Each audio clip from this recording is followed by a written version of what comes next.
Shalom, salam sejahtera dan salam dalam kasih Tuhan kita Yesus Kristus untuk Bapak Ibu dan Saudara-saudari dimanapun berada pada hari ini. Hari ini Selasa, 13 Desember 2022, bersama saya Pendeta Jumantri, kita akan bersama-sama merenungkan sabda firman Tuhan yang berdasarkan Almanak Nas Gereja Kalimantan Evangelis, yakni Yudas pasalnya yang pertama ayat 17 sampai yang ke-25. Sebelum itu mari kita bersama berdoa. Tuhan kami dalam Yesus Kristus, kami senantiasa menyerahkan apa yang ada dalam waktu-waktu yang selanjutnya, karena kami akan sebentar akan mencoba untuk memahami sabda firman-Mu. Tuhan berkatilah agar apa yang kami baca renungkan akan senantiasa dapat kami pahami dan mengerti karena pengertian dari Tuhan. Dalam nama Tuhan Yesus Kristus kami berdoa memohon seraya mengucap syukur. Amin. Yudas pasalnya yang pertama ayat 17 sampai yang ke-25 di bawah perikop nasihat-nasihat untuk meneguhkan iman, dan perikop yang kedua adalah penutup. Demikian firman Tuhan. Tetapi kamu, saudara-saudaraku yang kekasih, ingatlah akan apa yang dahulu telah dikatakan kepada kamu oleh rasul-rasul Tuhan kita Yesus Kristus.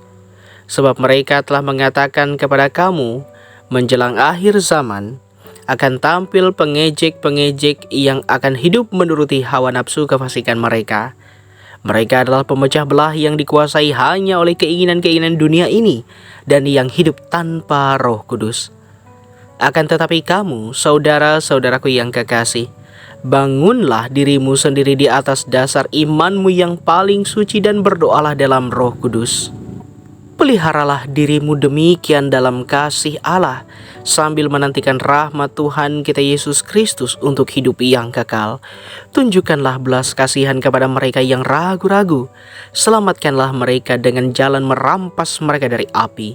Tetapi tunjukkanlah belas kasihan yang disertai ketakutan kepada orang-orang lain juga. Dan bencilah pakaian mereka yang dicemarkan oleh keinginan-keinginan dosa. Bagi Dia yang berkuasa menjaga supaya jangan kamu tersandung, dan yang membawa kamu dengan tak bernoda dan penuh kegembiraan di hadapan kemuliaannya, Allah yang Esa, Juru Selamat kita oleh Yesus Kristus Tuhan kita. Bagi Dia adalah kemuliaan, kebesaran, kekuatan dan kuasa sebelum segala abad, dan sekarang dan sampai selama-lamanya. Amin. Saudara yang diberkati Tuhan, surat Yudas ini merupakan naskah Alkitab yang paling pendek dari antara kitab-kitab yang ada di Perjanjian Baru. Oleh karena dalam teks ini hanya memuat satu pasal saja. Kemudian pengenalan akan tokoh penulis di dalam surat Yudas ini cukup jelas dalam ayatnya yang pertama dan yang kedua, yakni seorang yang bernama Yudas. Ia adalah hamba Yesus Kristus dan juga saudara Yakobus, sehingga sangat jelas bahwa nama Yudas di sini bukanlah salah satu dari ke-12 murid, yakni Yudas Iskariot. Jadi Yudas bukanlah Yudas Iskariot. Di dalam penulisan surat Yudas ini juga cukup lugas dan tujuannya pun juga jelas, yakni para pembaca diminta untuk tetap berjuang mempertahankan iman.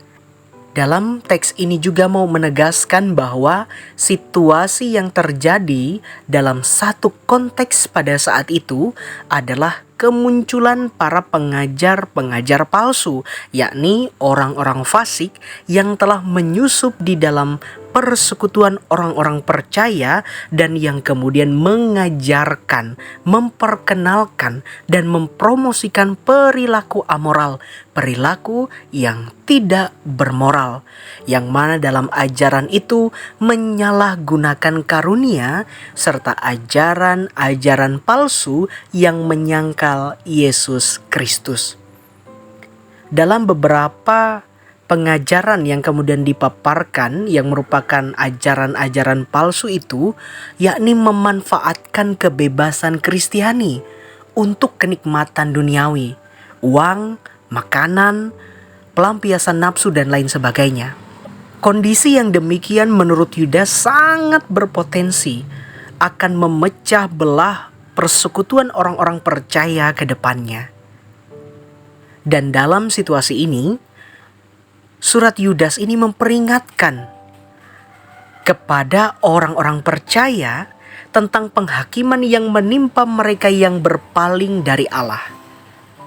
Dalam teks ini juga mengutip beberapa peristiwa-peristiwa dari Perjanjian Lama dalam menguatkan pernyataannya atau menguatkan argumentasinya tentang kejadian-kejadian masa lalu, kejadian masa lampau atas ketidaksetiaan umat kepada Allah.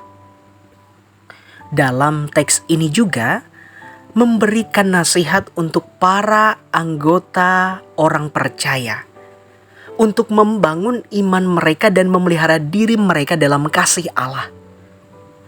Ajakan dan tindakan kasih menjadi langkah konkret yang diminta oleh Yudas kepada orang-orang percaya dalam menghadapi situasi yang demikian.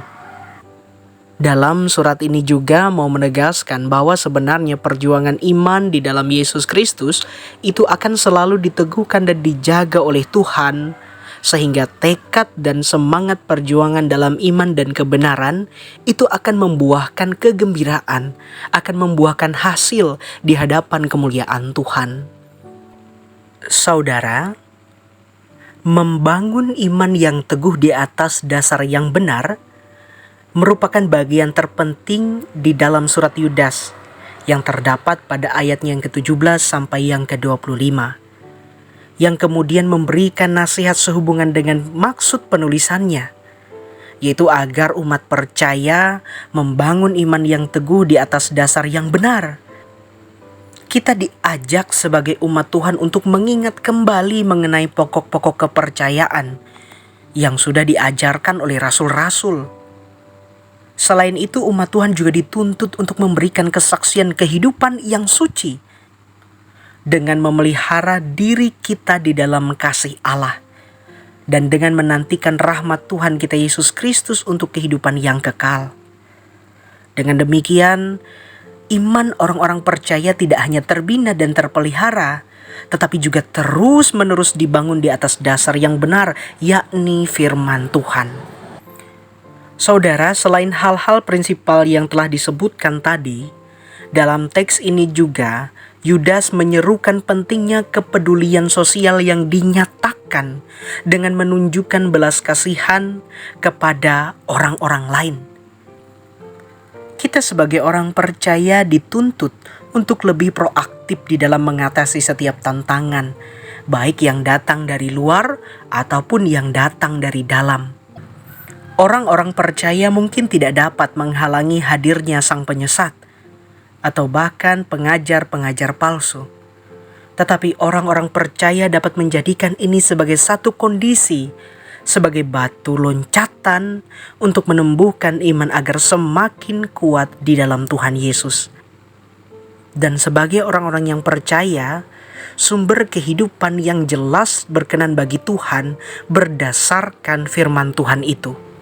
Karena itu pada saat ini, ajakan bagi kita, berhati-hatilah, jangan sampai kita juga menjadi bagian-bagian orang-orang yang menyampaikan pengajaran sesat itu, pengajaran palsu itu, membalikkan ajaran yang dibawa dalam Yesus Kristus yang membawa damai sejahtera menjadi ajaran yang membawa kepada kebinasaan. Pilihan mau atau tidak kita melakukan itu ada pada diri kita. Tinggal bagaimana kita bersikap rendah hati, mau dibimbing dan disertai oleh Tuhan, sehingga hidup, pikiran, hati, iman, dan apa yang kita lakukan selalu berpadanan dengan apa yang Tuhan kehendaki. Tuhan menolong dan memberkati kita dengan firman-Nya. Amin. Mari kita berdoa. Bapa Surgawi, Tuhan kami dalam Yesus Kristus, kami boleh mengucap syukur pada saat ini atas bimbingan penyertaan Tuhan dalam perenungan firman ini. Biarlah kiranya setiap firman yang kami dengarkan boleh mewujud nyata dalam hati, pikiran dan juga hidup kami dan dapat kami lakukan. Pada saat ini Tuhan, kami menaikkan juga seru dalam doa dan permohonan kami. Biarlah Tuhan kiranya memberkati menyertai setiap kegiatan aktivitas kami sepanjang hari ini. Karena kasih dan kemurahan Tuhan sajalah kami selalu disertai. Apa yang kami kerjakan boleh berhasil dan membawa sukacita sejahtera bagi diri kami, keluarga kami, bahkan pelayanan kami. Karena itu pada saat ini Tuhan, kami menyerahkan segenap kehidupan kami hanya dalam pertolongan Tuhan. Biarlah kiranya Engkau menjadikan segala sesuatunya seturut dengan kehendak-Mu. Karena kehendak dan rancangan Tuhan adalah kehendak dan rancangan damai sejahtera. Saat ini kami juga menyerahkan setiap hal yang ada dalam kehidupan kami, keluarga kami, orang-orang yang kami kasihi juga dalam pertolongan Tuhan. Tuhanlah yang senantiasa melawat, melindungi dan menjaga, menjauhkan dari segala hal yang jahat pada diri kami dan orang-orang yang kami kasihi. Juga kemurahan Tuhanlah yang akan selalu menyertai sepanjang kehidupan kami. Dalam setiap harap, gumul, doa permohonan kami. Tuhan, saat ini kami juga berdoa secara khusus untuk jemaat-Mu yang ada di Jemaat GKE Immanuel Tumbang Tonduk. Tuhan memberkati baik hamba-Mu, pendeta, penatua diakon, atau bahkan jemaat dan juga masyarakat yang ada di sana. Tuhan melindungi, memberkati dan menyertai mereka dalam setiap perjuangan kehidupan yang mereka lalui dan hadapi. Biarlah dalam hidup mereka tercermin nyata bagaimana Tuhan memberkati dan menyertai mereka, sehingga mereka dapat menjadi saksi yang hidup bagaimana Tuhan menjadi juru selamat dan penebus bagi hidup mereka. Kami menyerahkan setiap harap, doa dan permohonan kami dalam pertolongan Tuhan. Tuhan yang menjadikan segala sesuatu menjadi yang terbaik. Dalam nama Tuhan Yesus Kristus, kami berdoa memohon seraya mengucap syukur. Bapa kami yang di sorga, dikuduskanlah nama-Mu. Datanglah kerajaan-Mu, jadilah kehendak-Mu di bumi seperti di sorga. Berikanlah kami pada hari ini makanan kami yang secukupnya, dan ampunilah kami akan kesalahan kami, seperti kami juga mengampuni orang yang bersalah kepada kami. Dan janganlah membawa kami ke dalam pencobaan, tetapi lepaskanlah kami daripada yang jahat, karena Engkau-lah yang punya kerajaan, dan kuasa, dan kemuliaan, sampai selama-lamanya. Amin. Salam sehat, Tuhan Yesus memberkati. Shalom.